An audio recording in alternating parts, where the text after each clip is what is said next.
بقدر متانكم دقي فدا أورومون أبيلا يوش دقي فدا وان كابلا بوشورا نمشي أكا جرا كالس بدا وان تف أكا إرتي إيجا وان كابلا هو كابلا دقيقة تكقوما نوبي وان تف توبي فونه فيترين gammachuu jechuun tokko injifannoo tokko toopira jechuun mileena sadii jirti akka carraa yoo dhumara taayimiin girra daddafan akka carraa waan ta'e waan qabdanii bira dhaabbadhaa tooppiyaa fudhatu.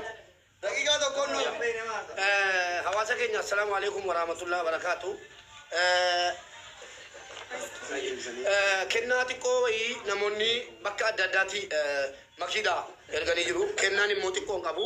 Kanuma koo dabalatee kanaaf tartiibaan kennaa sana uummata Oromoo fuulduratti kenniif jedhame tartiibaan jechuudha. Kennaa sana bakkaan ga'a warri abbaa amaanaas ilaalaa jiru. Kanaaf bakkaan geenyaa jechuudha. Isa kana suutumaan jechuudha. Fuuteeyi uummata hiitee waan ta'e agarsiifta. Tabiqa raddaatiin jiru. Suutumaan hiikii kukkutti jirra. Tilmaamame raachuulee jageen. Kennaa kana tilmaamaa jabaadhaa abbaan tilmaamee irra bu'ee badhaasa qaba. Komentiin moo waraabaan jira. Mee walumaan laalla.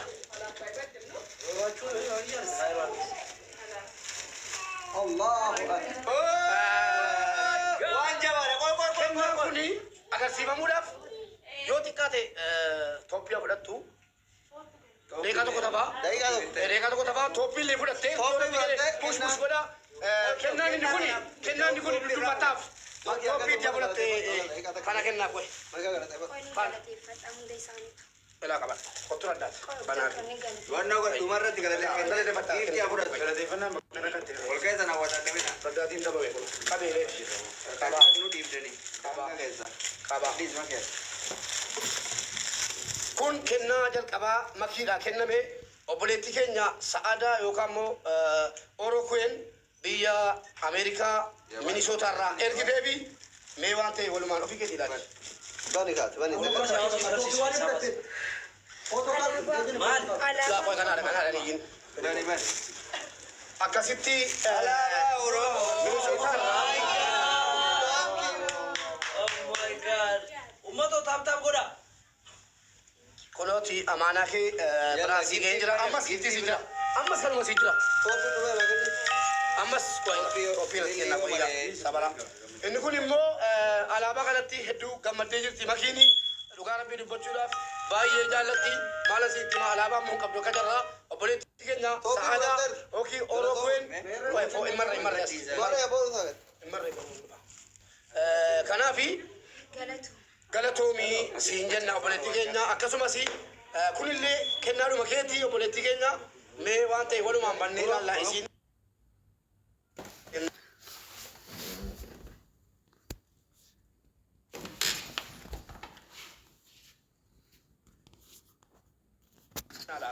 Sunis kennaadha. Inni kun immoo akka addaa abbaan tokko bakka bu'aatii mormatti ka'aa fi kennaa ajaa'ibaati. Kaartaa Oromiyaa kan jedhu akkasitti ergiteefii jirta. Akkasuma dees booda godhatu hunda yeroo waan hin jirre. Kun immoo kan obboleettii keenya maskii mangee biyyarraa ergiteefidha. Kanammoo Roomii na erge kunis kaartaa Oromiyaati. Giifti dedduudhaan oolchaa. Akkatti kana jabata sana booda. Kuni kan maskii na ergite uffata hangafticha Oromoo uffata Booranaati. Uftaa qaba hunda ni qaba. Kunoo maskii kennaan xumuraa immoo kennaa lama wal duukaa kennaa fi inni kun immoo obboleessa isii Mubaarak Musammaarraa qophaa'ee fi kennaan kun xiqqaatee hin qabu. Ani immoo obboleessi bakii odaadhaan akkasii faayamtu hojjechiisee fideebiin jira. Kennaan inni xumuraa immoo tokkoffaa tapha mo'achuudhaan lammaffaa kennaan kun kennaa jabeenya anaaf jechuudha. ummanni Oromoo biyyoota adda addaa teessanii Saudi Arabiyaa akkasumas biyyoota Arabaa kennaa ummanni Oromoo biyyoota Arabaa adda addaa irraa maallaqa walitti buusanii barananaa kennan keessaa tokko kana Wanca injifannoo sirraa banaa fi inni kun immoo godhaadha. Wanca akkana ol qabaa.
Oromoo ko baay'een isin jaaladha, baay'een isin kabaju.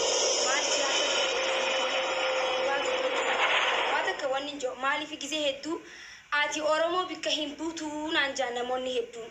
Namoonni diina kiyyate garuu har'a 60 meeqaan teessanii na daawwachuu keessanii akkasitti beeksisa adda addaa giiftii adda addaa ammallee osoo giiftiin illee hin gahin alaabaa waa hedduu warra naa ergitan hundi keessanuu saba koo isin gabrummaan isin hin malu saba koo jaalatamaa tokkoomaa hundi keessanuu wal jaaladhaa rabbii isinaa tokkoomsu kabajamaa naaf jiraadha horaa bulaa deebanaa daraaraa meeyiraa naaf jiraadha isinin jaaladha qixa alaabaa kana jaaladhuun isin jaaladha alaabaa baay'een jaaladha akkasumatti isinillee jaaladha naa galatoomaa saba koo thank you Galatoomaa isiniin jenna gastii booddee isinii banna kan keenyaan asliin galatoomaa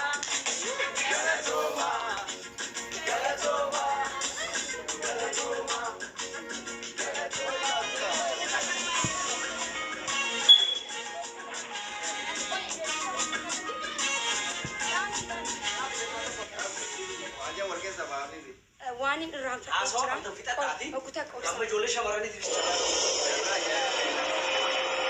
waan hin irraanfadhee artistii gaaddisee Shamshaddiin okutaa akkasitti nuuf dhiyaatu please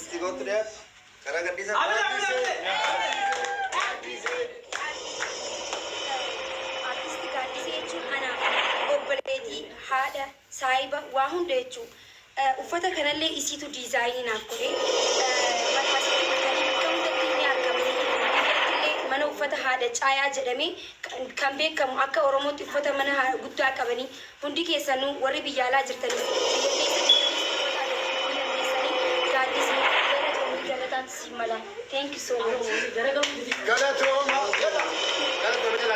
Egaa nullee mootuu nutillee maakii bira dhaabbadhaa jedhee akkatti kan ufaa'e fudhii.